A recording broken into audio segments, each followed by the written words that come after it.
Hello, it's Tad Walker here, and I've got another exciting entry of the Sunday Sport. Today we carry on from where we were leaving off last time with the, what was the headline? Won't believe what this man does with pink wafer biscuits. So, have a quick back check. I can do it. Ooh, I can do that. Maybe I can do that. I'll just cover this. Jeff defends Britain's most hated biscuit with a quote, "I love pink wafers. Up me arse." When Jeff Piggott read that pink wafers are Britain's most hated biscuit, he gave a long sigh, because the bright coloured treats are his favourites. But Jeff does not like eating them, he likes shoving them up his arse. Oh well, there you go. The divorced dad of two, shocker, from Marple near Stockport, said, "I know a lot of people don't like them, but they are often the only biscuit untouched in the tin of the family circle. But when you've got a couple of them up your nipsy, you just know they're the best." Where did they come up with this shit? Jeff explained that he got into shoving biscuits up his arse while surfing the net during an evening of heavy drinking. He said, "Soon after the wife left me for that lesbian, I got into a message board for folk who like shoving biscuits up their arse." Is there a pun of what that could be called? Ditch tea? Don't know. I started on the nursery slopes of the sport chocolate fingers, but soon moved on to rich teas and ginger nuts. They're wider. But Jeff explains, "I wanted to go further and was told getting a pink wafer up your arse is the gold standard in the, I thought it said in the British sport, just in the sport, worldwide. Being oblong and very crumbly, they are not an easy insert, but after a lot of trial and error, I managed it. And I have just one word: bliss." Jeff says he's paid the bitter price for his devotion to the sport. He explained, "The wife won't let the kids come anywhere near me, and I get funny looks in the supermarkets, but I don't care." Last week, why has he told the wife about it? Last week, a fierce debate was ignited by British Twitter account at NoContextBrits, who posted an infographic featuring 16 biscuit options along the question, "What's the worst biscuit of all time?"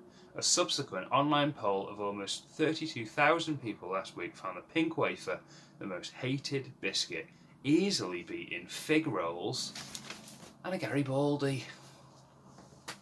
Garibaldi's got to be one of the most funniest named biscuits, right? Garibaldi. And you'd hate to be somebody in school with short hair called Gary. It's probably more of an 80s thing, that. Oh, it's Garibaldi. Pink wafers. They're not terrible, are they? But they're not all that. Every time I have them, I do go, "Oh, I don't really like these." Not me arse, in my mouth. There's a sentence. But I think they're alright. I'd rather have a pink wafer than a rich tea, I think. Don't think that's controversial. Alan now regrets his desperate measures. Don't use a power drill to clean your earwax.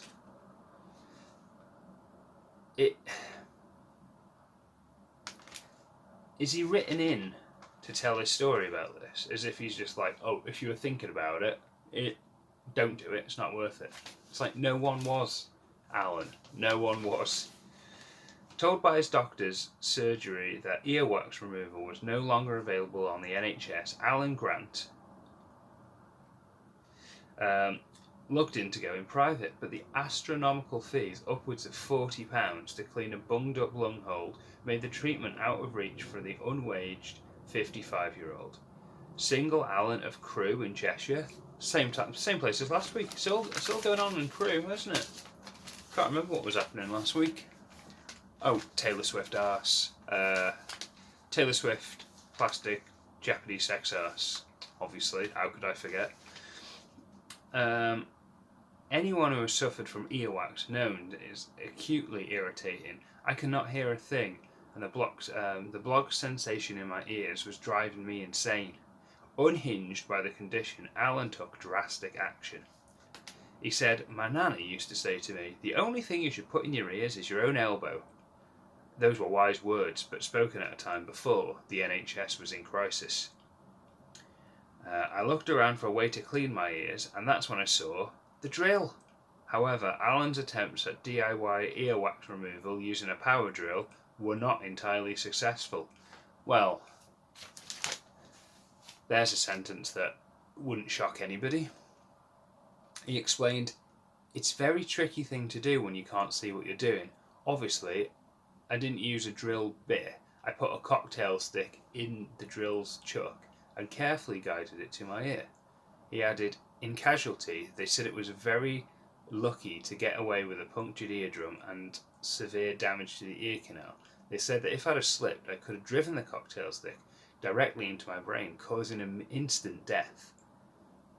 Now I'm permanently deaf in my right ear, but on the plus side, they syringed all the earwax. But on the plus side, they syringed the ear that I had not drilled out, and now I can hear perfectly on my left side. So, I've been 50% successful." Yeah. I would imagine, though, I don't know anything about ears, but if he's prone to earwax, and now one of the ears is gone, because he's deaf, this ear has to work more. Wouldn't the earwax generation be more? If there's any of the 20 people that might watch this, any feedback on that? Let me know if that's how it works. You know, like Daredevil. The man without ear.